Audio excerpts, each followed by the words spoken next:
as far as winning and losing goes, it's not exactly the way you guys had hoped for. But would you say that you're necessarily like quitting on the season and looking more towards the next year? And second question, what is your overall game? Like, what do you want this team to look like in 2 years' time? Here's what gives you the impression that we would quit on this season.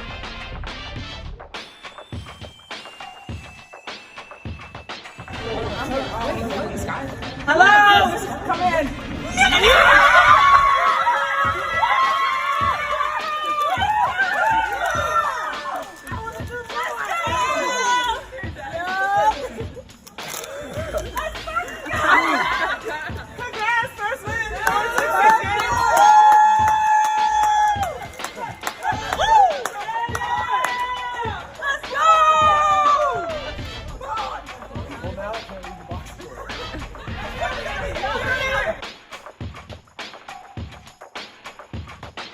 You get one final chance here.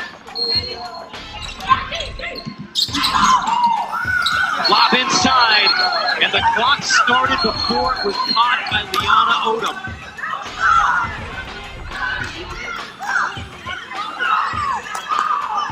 So by rule, if the clock started before it was touched, as you can see, it clearly started. They would have to redo the inbound, not go forward as if the clock started when it touched Odom's hand. Correct. I want to ask you about the last few seconds there. Hello, women's basketball fans, especially to my New York Liberty fans. Welcome to another episode of Gotta Get Up. Now, you might have heard that, yes, the New York Liberty did it. They got their first win on the season on national TV, no less. Shout out to all the haters that wanted the Liberty taken off of national TV. I have scorched you on my Twitter timeline. Anyway, this was a win over the Washington Mystics, reigning champions, defending champions. The New York Liberty win this one 74-66. That is coming off of a pretty bad loss to the Phoenix Mercury, to the Minnesota Lynx. And if you watched the last episode, you know that I was building up the controversy. Walt against Cheryl, Katie against Shelly, New York against Minnesota, and it was 92-66.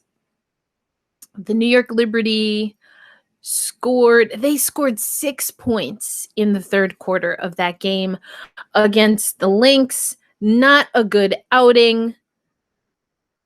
Not a good outing at all. Leading scorer was Amanda Zowie B, so at least Zowie got started in that game. Without Sweet Sill, the leading scorer, the leading scorer for Minnesota won Bridget Carlton. I know, exactly what everyone expected. Applause to Bridget Carlton. I gave her a big shout out on Locked On Women's Basketball. She had an amazing game. 25 points. She took over that starting role. Sylvia Fowles was out with injury. So that was a tough loss. Then they get this amazing win in the win against Washington. I'm looking at this box score right here. You had 3 players get into double digits, which is something New York needs. They need it badly. You got Lasia Clarendon. They scored 14 points. Amanda Zowie B also scored 14 points. Kia Nurse with 17. So she's feeling better. What a up and down. What a seesaw. You hear that, I'm going to play this clip in a little bit. Walt Hopkins is talking before the game against Washington about how he and his team had to have a real heart-to-heart conversation. It was difficult. And, they had to air some things out. And through going through that process, they get that win, a big win against a Washington team that, granted, did not play well, but, is still Washington. It's still Coach Mike Tebow. So here's what Walt said before the Washington game about his team and about that meeting. The long and short of it is that this situation is hard. I mean, it's hard for everybody, just the bubble in general. And that's not to say that it's the WNBA's fault. It's actually, they've done a wonderful job setting this up. It's more so just the way it has to be. It's really difficult. So I think that's a big piece of it for her, and finding joy in a time when, you know, we're losing, we don't have all of our players, we're still trying to figure so many things out. We've had a trouble with one quarter pretty much every game, and that's not to say the other quarters have been great or perfect, but we have a really bad quarter just about every game. And what we've been able to do is kind of zero in on what the things are exactly that make them bad quarters. Why do we fall behind or have a 27-6 quarter? And it's pretty clear that turnovers and points off of turnovers have been killing us in those quarters. Offensive rebounds and second chance points have been killing us. And then there's the intangible energy and focus and I think resilience to things not going our way. And I think that's a learned skill, even for our young vets. Leja's never really been in a position like this where she really is kind of handed the keys to the car. Zowie has not been in a position like this, and they're learning and they're growing. And the stuff that you guys don't get to see behind the scenes has been pretty remarkable and pretty exciting with all of them. Off the bench, Jocelyn Willoughby, 9 points. That's really good to see. So they get this amazing win over Washington. And then what you saw in the beginning of the show happened. Let's play it again, just so we can all commiserate together. You get one final chance here. Lob inside, and the clock started before it was caught by Liana Odom.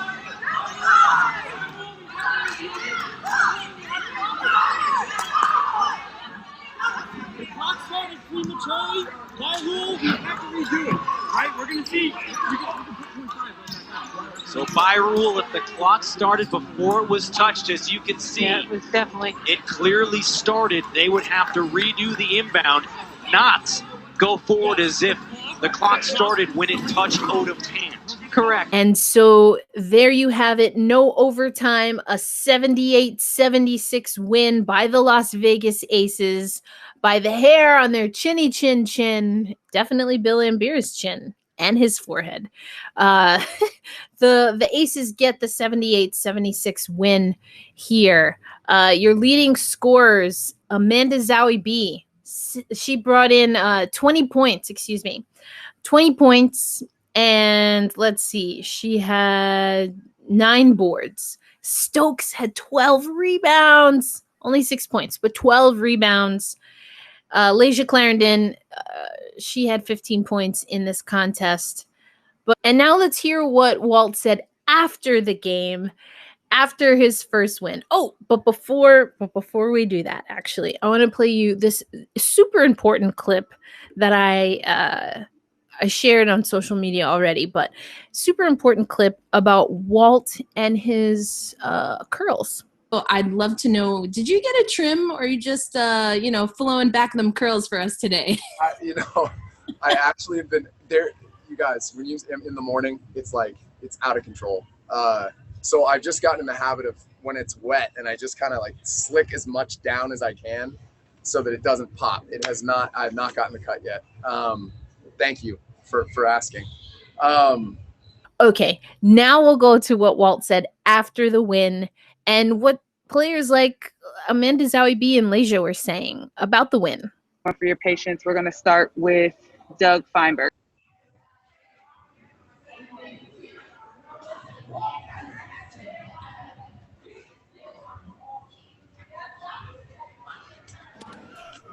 Hey, Coach, congrats on number 1.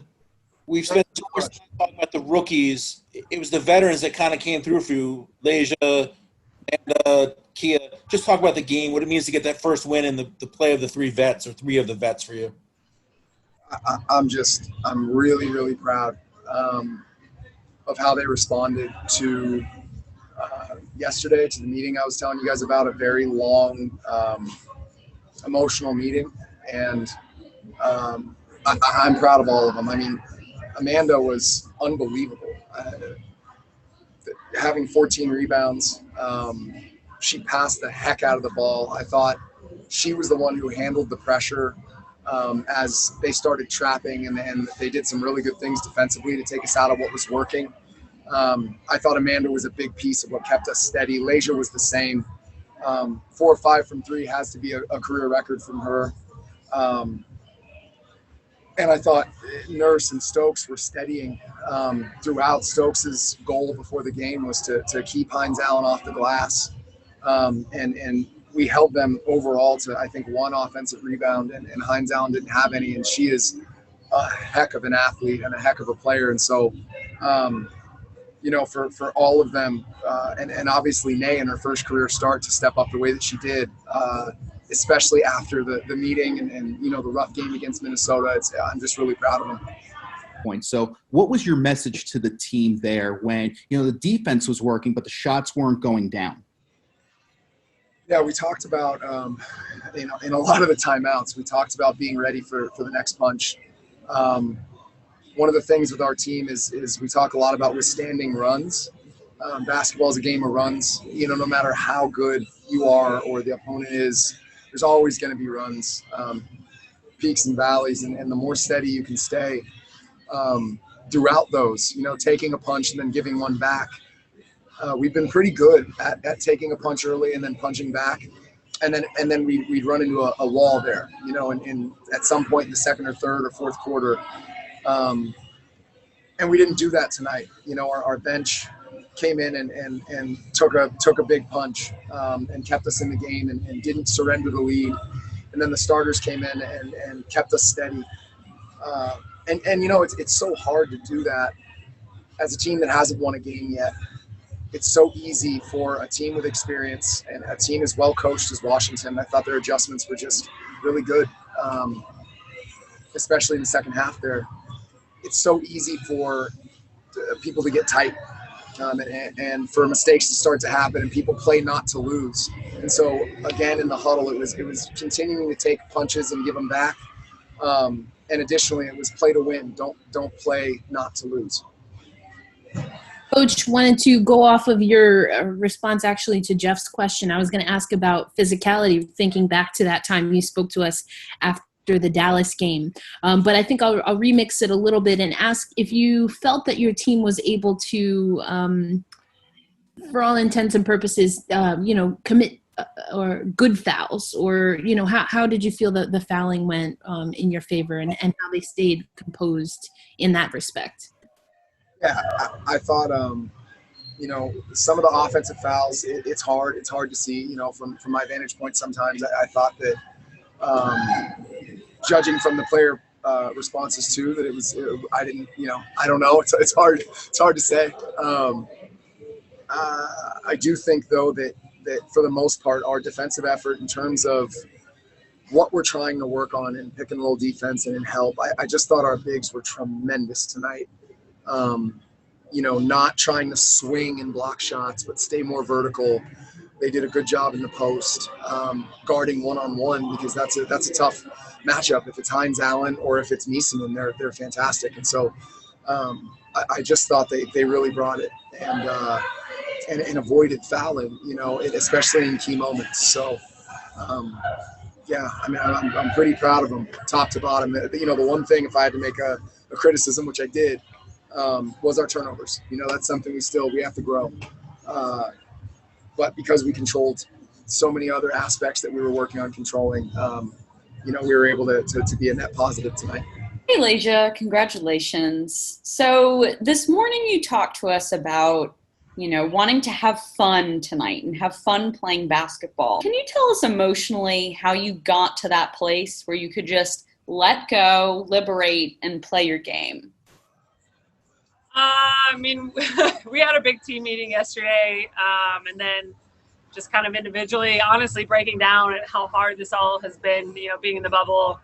It's a bigger drain than you realize, and the burden has been a bigger drain. So what I talked about earlier, just it was just having kind of that hard moment and realizing I have to make a choice to have a better perspective in all of this and look at it as a moment of joy. And I'm a joyful player, like a silly, like fun. I play really physical, but like I love to have fun in practice.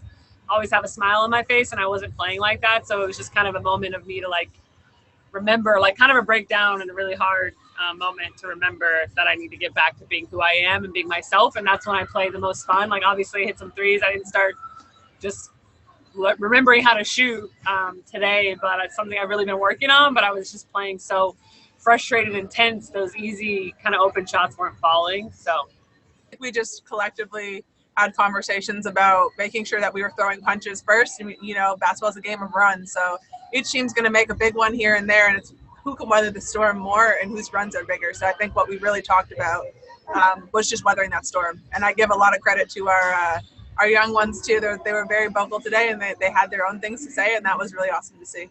Well, I've just been really focusing on the fact that my shots haven't been falling. They've been feeling really good coming off my hand. So I'm not someone who's going to try and shy away from taking them, but I got to the free throw line a lot more. And I think that was a big testament to Zowie and her passing ability. She found me on a bunch of back cuts that got me there. And those are easy points when there's no one in front of you to shoot them. So that was a big reason why I think I was able to catch a little bit of a stride in that second half.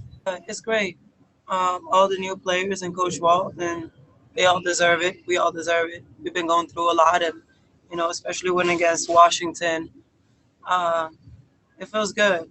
I'm very proud of my teammates. We stepped up, all of us. Erica Ayala. Zowie, I wanted to ask you a little bit about the post-game interview that you did with Holly Rowe and your teammates. You know, when your turn came around, you kind of put some weight on your own shoulders there and said that you needed to step up. I'm curious, what about your game tonight really felt like what you want to contribute to this team moving forward? What was working for you? The defense, ball screens, and making sure my guards get the help they need. The women in this league set great screens, so it's my job to protect them and you know, help them out, but also rebounding. Definitely haven't been rebounding like I'm supposed to. So we're starting to see this Liberty team come together. Not there 100% yet with some things, but I mean, one of the things that I loved about the Washington game is points in the paint. 14 points in the paint for the New York Liberty. Against the Lynx, they had 32. All right. Points in the paint is something that I'm constantly watching for when it comes to the New York Liberty. And I think that they can facilitate much better. And that they sometimes have to just take some easy points in the paint. They have to show teams that they're going to drive and not just push themselves. I mean, if a team knows, everyone knows, I know at this point that New York wants to shoot threes. But if everyone else knows that and they're not knocking down three-pointers, then the defense can just balloon them out to the perimeter. They're not going to come into the paint. That has to be something that changes for New York. But man, I tell you what, it was a really tough game, and it was pretty closely contested throughout. The Liberty were up 24-20 after the first quarter, and they were up at halftime also 44-37. The Aces outscored the Liberty in the third and in the fourth. And Walt Hopkins has mentioned it before that they have one pretty bad period, one pretty bad quarter, if you will. I didn't think that was the case against Las Vegas. Fouls, they had a lot of fouls, personal fouls. And actually, let's hear what Walt had to say about the fouls. There was a lot going on, but it seemed like you had plenty to draw up. First kind of reactions to what you had to endure as far as the last several seconds, everyone did, and then how you feel your team responded. I mean, you know, we executed that play, the one that that the scorekeeper started the clock before the ball was touched and took away a basket that would have sent the game into overtime. We should be playing overtime right now. I don't know if it was the scoreboard malfunction or if it was actually the scorekeeper who started it early. I would guess it's the scorekeeper because it's not automated. So somebody made a really big mistake and stole the game from us. Other than that, Dustin Gray is the one who draws up our ATO plays. I'm a really big believer in putting your ego aside and letting people who are good at what they do it. And Dustin is extremely good at drawing up plays. He's good with X's and O's, and so he's the one who deserves the credit for putting us in position to score a few times there late game. And ATO in general, he's been really good. To tell the players that, hey, this is let's acknowledge what happened. We got one stolen from us tonight. Thought there was a lot of questionable calls for Asia Wilson. I think she got some superstar calls tonight. Hey, and that's part of the game, I guess. I'm a rookie head coach, and we got a lot of rookies, and we're paying for it. I thought our team deserved to win that game. I thought our players deserved to win that game. Jeff Magliochetti.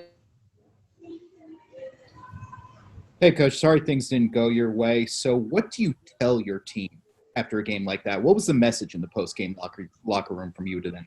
Well, it was what I just said, essentially, but I said it in different words, as you can imagine. And then I said what we really need to focus on. That was about the first 10 seconds of the post-game, and then the next 15 minutes was about all the growth and about the fact that this is a potential title team. This is a team that could be in the WNBA finals. It's an extremely talented, well-coached team. And we played them to the very end. We played them the last possession. I mean, we did a really good job defensively. I mean, if it wasn't for Asia going to the free throw line every single possession, it seemed like this would have been a different outcome. So I told the team that we have so much to be proud of. And look, it's not an attack on the referees. It's not, I know that they do their best. They're not biased. It's nothing like that. It's more just, Asia, she gets a lot of calls, but she's earned them. So, it's important for the players to know. And I said that hey, this is the way of the game. It's in the NBA and the WNBA and at every level, the stars get calls and they've earned that. And they're really good at putting themselves in position to get fouled. And it's not to take away anything from Asia either, because she's a heck of a player. To anyone that listens to Locked On Women's Basketball, I will leave a link in the description. You know that James Wade also talked about fouls. He talked about fouls that a certain Diana Taurasi and the Phoenix Mercury get that his Chicago Sky team is not getting. I do think this is real. I do think there are, as Walt said, superstar fouls. I want to look back at the game. I know there are a lot of people on my Twitter timelines do not agree with Walt. They picked out something that I recorded or a snippet of what Walt just said and kind of ran with it. Do I think it's racist implicitly or explicitly, I should say, racist for Walt to say that? No. So I'm just going to squash that. I'm the first person to call out racism and racial bias. I don't get the sense that that's what we're dealing with when Walt Hopkins talks about Asia Wilson. Asia Durr is his player. Asia Wilson getting certain fouls. Some people were like, oh, well, he didn't talk about that when Phoenix was getting fouls, which Phoenix, definitely got a lot of calls against New York, which I noticed. But as someone on my Twitter timeline said, well, he was losing by like 20, 30 points against Phoenix. There's not really much to argue. But with a game like this, the box score, again, Liberty won the first quarter 24-20. Liberty won the second quarter 20-17. They lost the third quarter 21-17 and then 20-15. That's a close game. But then you look at the fouls, the personal fouls, 18 total for the Las Vegas Aces, 23 fouls, 23 personal fouls committed by the New York Liberty. And some of these fouls were not, they're just like, I mean, if even that much contact. I didn't like the fouling. I didn't like how this game was called. And then the score table. So by rule, if the clock started before it was touched, as you can see, Yeah, it was definitely. it clearly started. They would have to redo the inbound, not go forward as if the clock started when it touched Odom pant. Correct. I'm also going to give you a tweet. Speaking of the Chicago Sky, a certain Mocha Trappuccino, artist formerly known as Mocha Trappuccino, aka Gabby Williams, had this to say about the final play in the Las Vegas Aces New York Liberty game, or the second to final play, because it had to be redone. Naturally, the question of the episode, what do you think about the officiating? And I'm including the score table officials in this, like the clock and all of that stuff. What do you think about the officiating in the Wubble? Do you think that it's superstars getting superstar calls? Is it inconsistent? Let me know in the comments. We're going to be talking about this a lot, but it's a bittersweet week for the New York Liberty. Started on this low. They have a really bad loss to the Minnesota Lynx. Then you start to see them building momentum or confidence within themselves. They kind of have this, let's talk it out, hash it out meeting. And then they get this win against the Washington Mystics, feeling good, feeling great, had a really good game, probably their best game, soup to nuts, against the Las Vegas Aces, who were a win away from going to the final last year. And now they're dealing with this. So tonight, the New York Liberty face off against the Los Angeles Sparks. The Sparks, Candace Parker's playing well. NECA's been hurt, so we're not sure what the update is there. But this is a young team going up against a pretty experienced team in the Los Angeles Sparks. They're going to have to really clean up some things. Turnovers is still a problem for the New York Liberty. And I think that has to come from Leisha Clarendon in particular. Guards for the New York Liberty, I've talked about this before, they end up having a lot of turnovers. And some of that is stagnation in the offense. I also want to see Kia Nurse get a little bit more in rhythm. Had a great game against Washington. Let me just look again here. Kia Nurse, 7 points. So she was sub 10 from her performance against Washington. She had 7 points against Las Vegas. She went, let's see, let me pull up the number here. Yeah, she was 2 for 10 from the floor, 1 for 5 from beyond the arc. Kia Nurse, want to see her get a little bit more comfortable. I think she's rushing her shot. Like to see some ball movement, pop the ball to her on the wing, let her get her feet settled, boom, shoot the ball.